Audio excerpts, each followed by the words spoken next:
Okay, welcome back to GBS Morning Extra. My name is Tom Mwema as usual.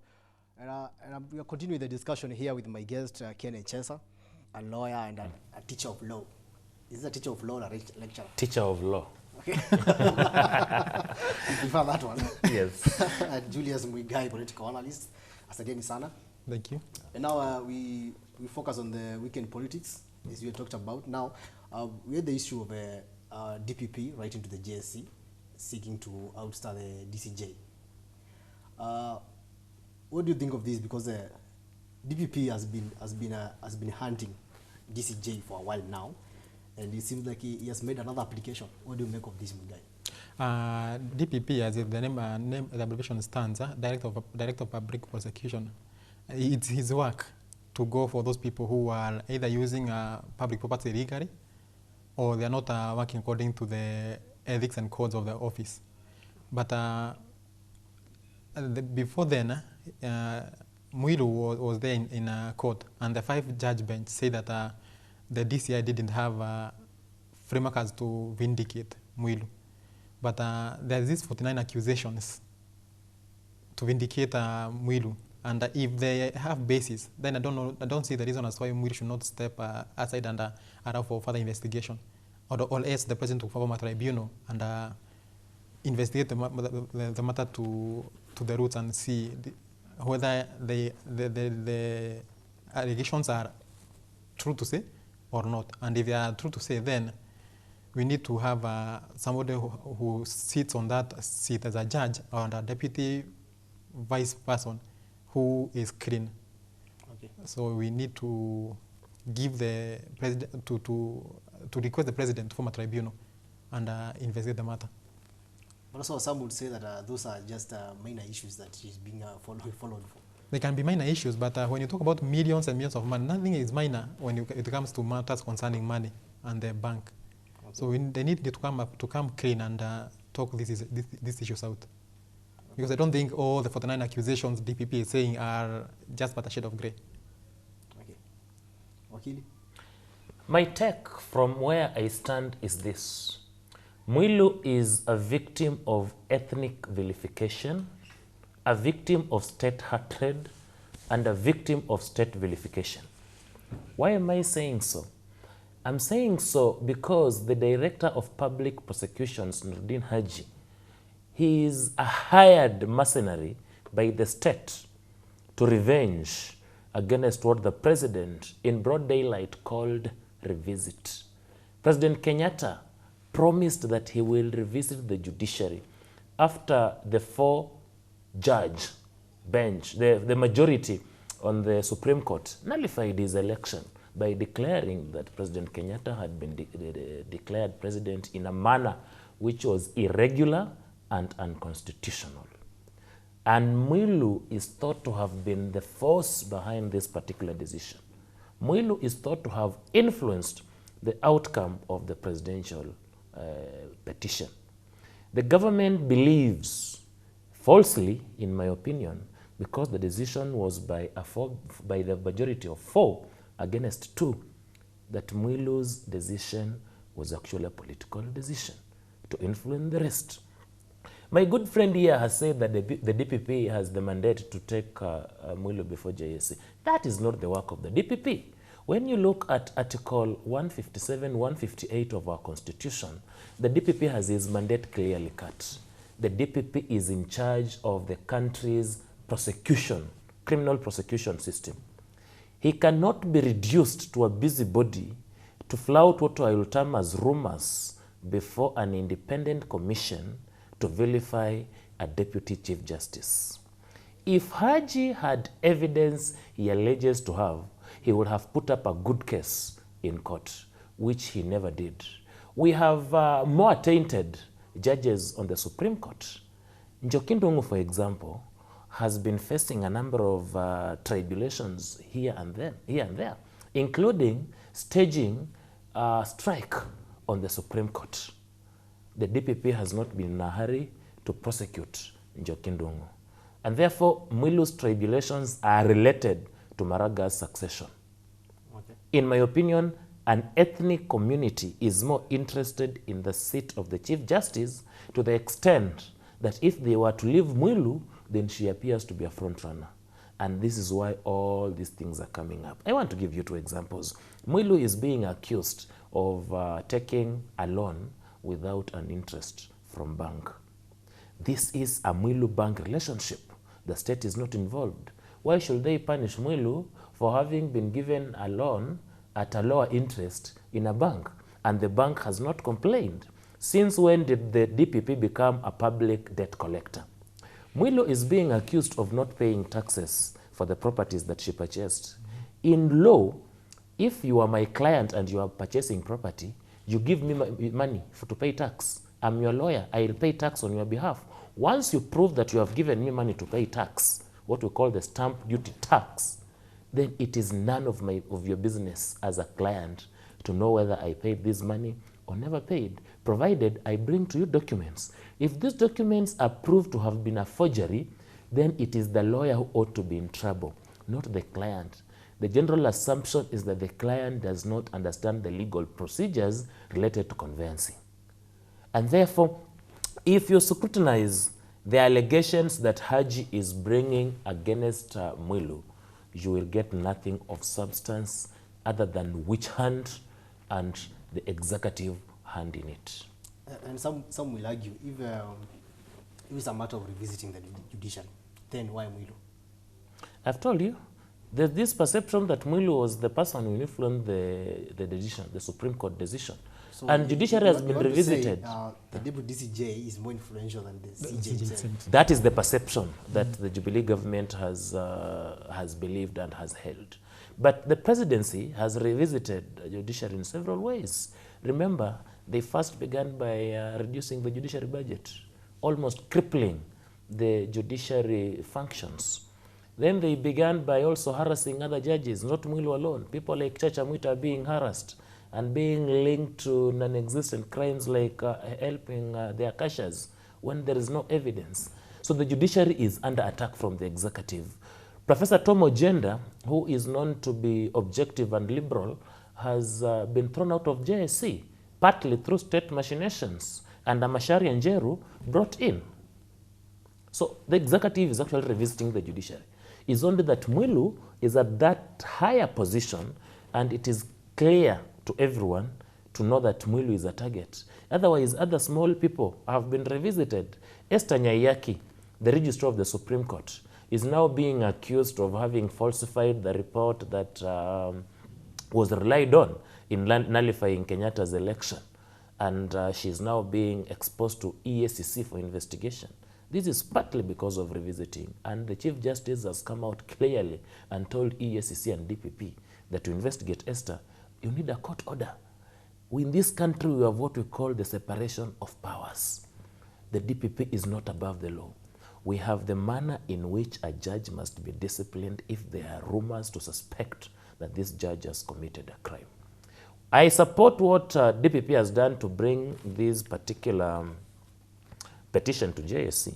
That is what the DPP ought to have done the very moment he discovered he had an issue with Mwilu. But he went to court, hoping that Mwilu will be forced to step aside. That is not how our law works. Our law creates presumption of innocence, and Mwilu is innocent until a court of law proves the contrary. Okay, what do you make of that? Do you think it's also a matter of revisiting as Wakili sees it? I don't think so. Because when you've asked Wakili the same question, if it's a matter of revisiting, why then come to the second person in power in terms of in judiciary? Why not go to a case of Maraga? Again, the Deputy Chief Justice, the reason as to why I find this thing having reason as to why this should be taken to court and being investigated to the letter is because this I agree. If it's a matter of not paying taxes, that means that everybody can go and agree with the place where he's buying the farm or anything and fail to pay the taxes. So it's not a matter of going to buy it and then agreeing with somebody either to pay taxes or to provide the papers. Or so you don't see any witch hunt there? I don't see. Let the thing being investigated. If she's clean, then very good. Let me ask my good friend Muigai. If these crimes are said to have been committed in 2013, why wait until 2017 after a court decision Maybe they have just to discovered. revisit? They have discovered when government has a monopoly of all instruments of investigation. And Nodi Haji was not appointed 2013. He was appointed 2016. Was that position vacant? So that means Nodi Haji is doing extra job. So Mwilu is the only bad element of the Supreme Court. He's going for one by one. Okay. It's unfortunate. Mwilu By is the the way, first person. let me also tell Kenyans what they may not understand on the politics on JSC, and you may be surprised to know that one ethnic community in this country has 5 positions on Judicial Service Commission out of 11 positions, just in a desire to control JSC. And the presidency and Jubilee administration has captured all state organs so far, other than the judiciary. Today, parliament is not parliament. Parliament is just one of the bedrooms in Jubilee administration. Executive is part of it, but they have failed to actually get the judiciary. And they are using all means, including intimidation. 5 out of 11 are from one ethnic community. And no mention of the tribe or anything.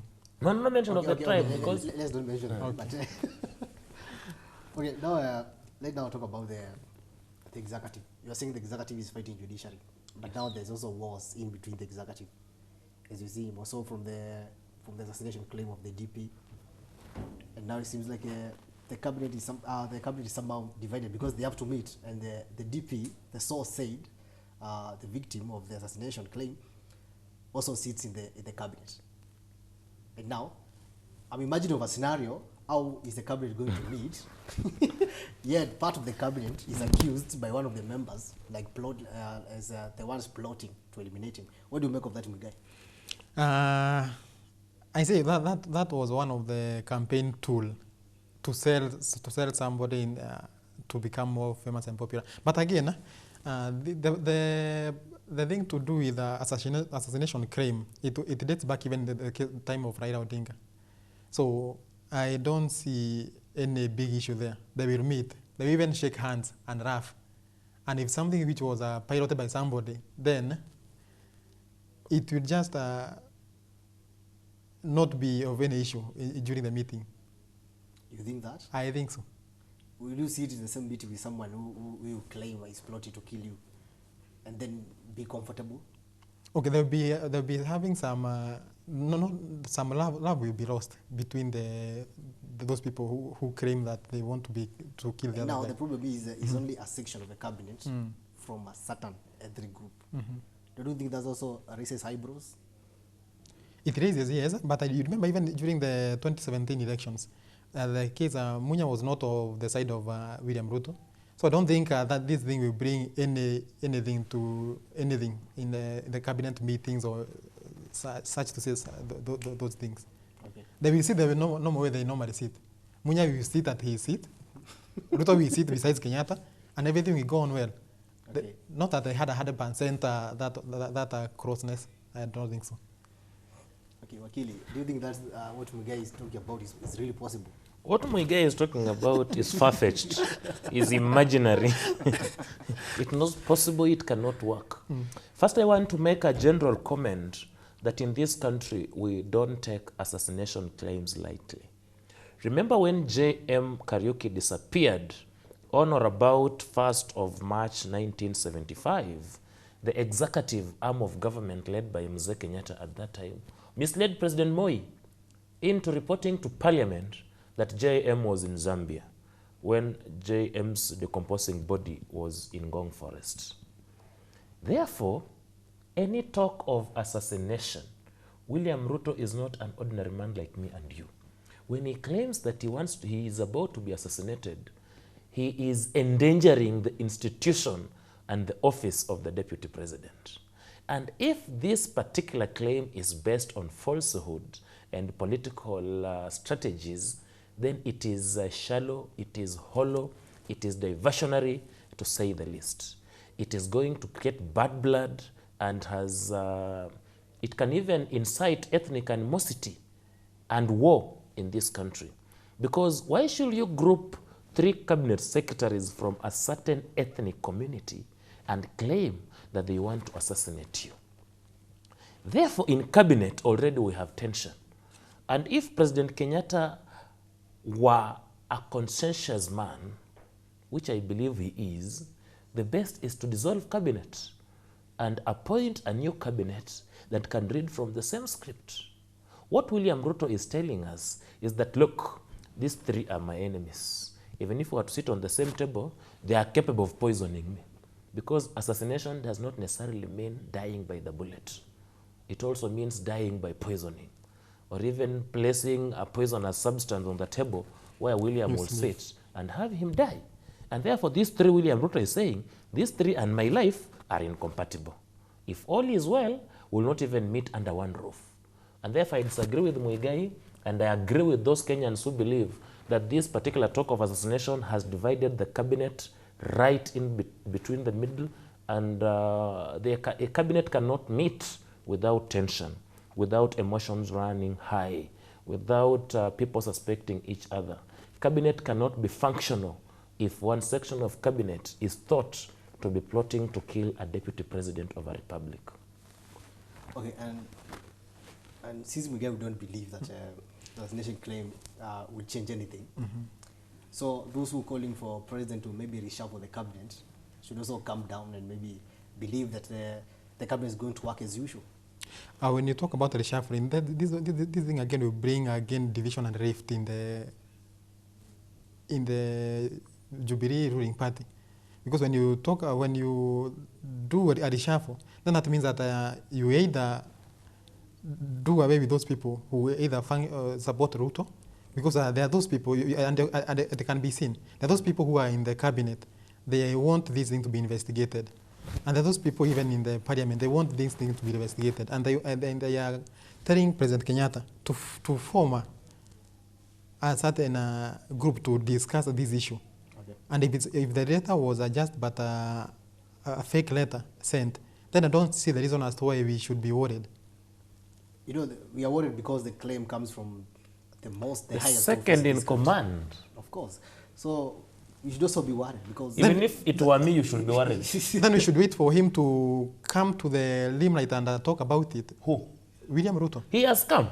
William Ruto called the DCI. But he hasn't discussed it in the public. He doesn't have to. Once you make a complaint to the DCI, it becomes a public complaint. And he seems to be a nice person even in the public. He's saying that we pray for the country, we know there can be some divisions in the executive, but we need to pray for it, and so that will be... So you believe all is well? All will be well. Will be or is well? Okay, it is not well per se, but all will be well. It shall not be well. Because I followed John Waluke yesterday, and he was saying that this thing about deputy president should be investigated. And this guy is a big man in Syria. He's a vice chair or chair. It is also suspected that maybe Ruto's allies are drafting the letter. Let me tell you, no one can trust John Waluke. He comes from where I come from. So even discussing to give him another limelight.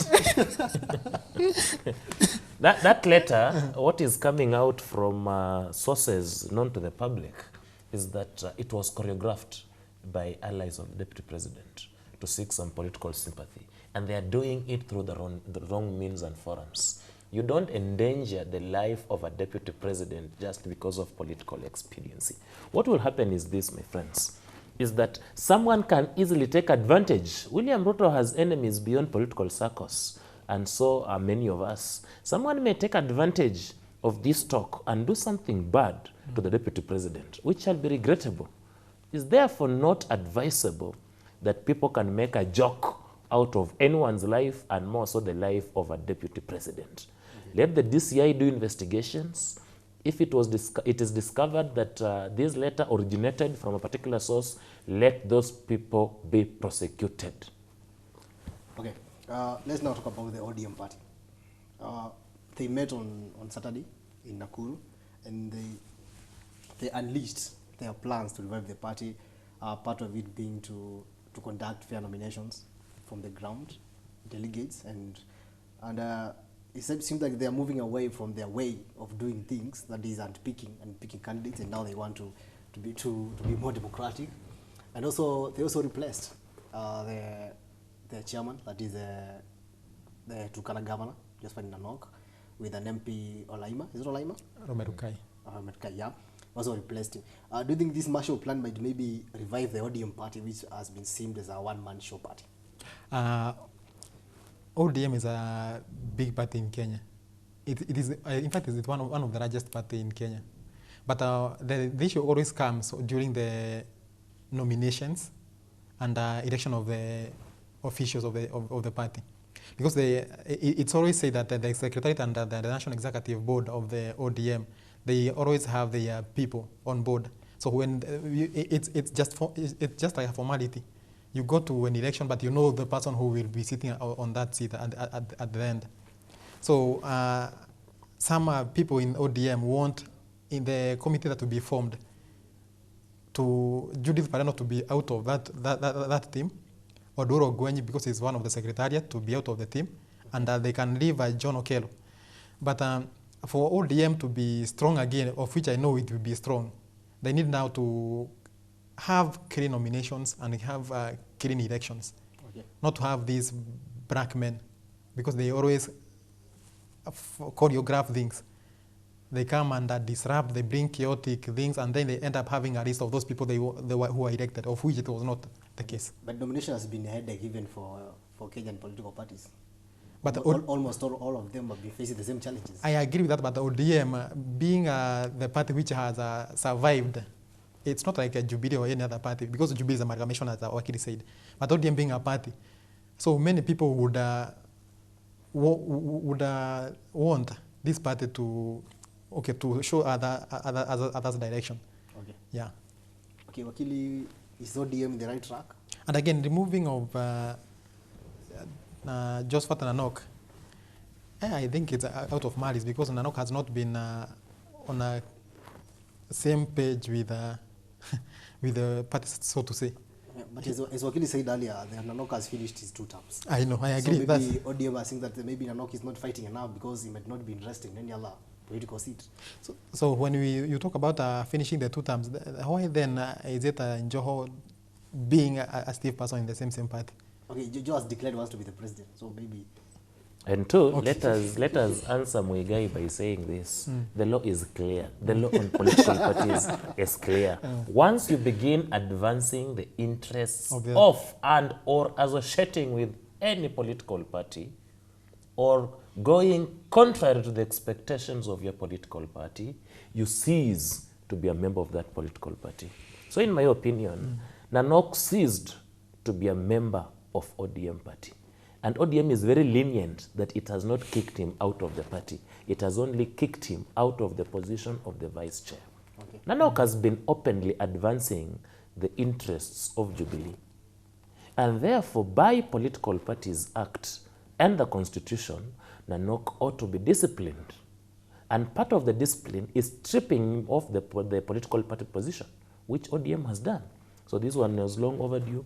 Nanok ought to have been relieved of his duties more than 7 months ago, when he indicated that he'll be working with William Ruto. William Ruto is not a member of ODM.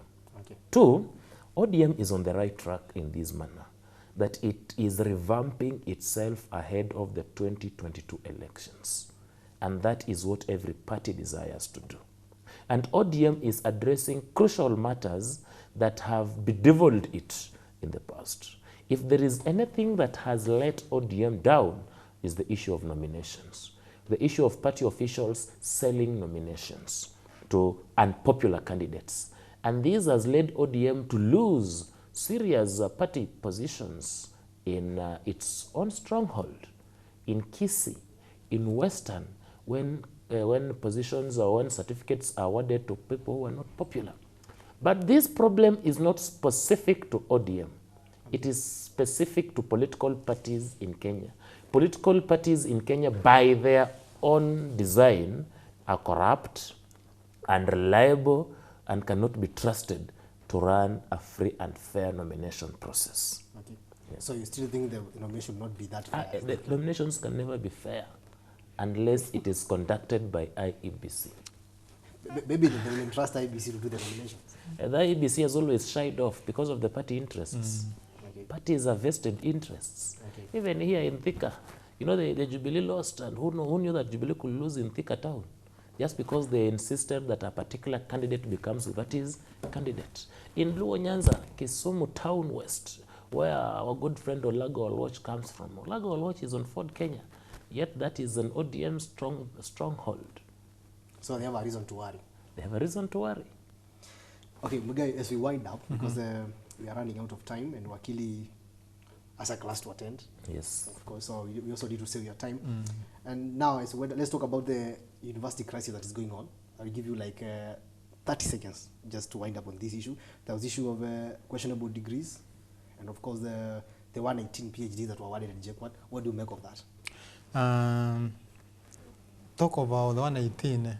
What is the degree or PhD? PhDs. PhDs. Yeah.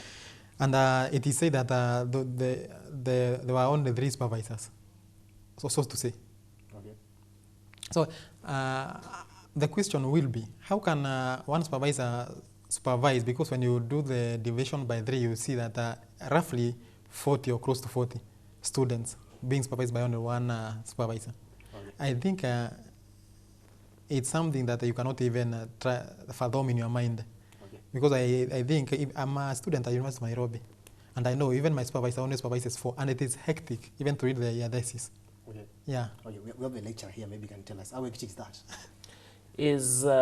It all depends on how committed a lecturer will be. Okay. But where we fault JKUAT is that Commission on University Education has its own regulations. Okay. That you cannot supervise more than 3 students.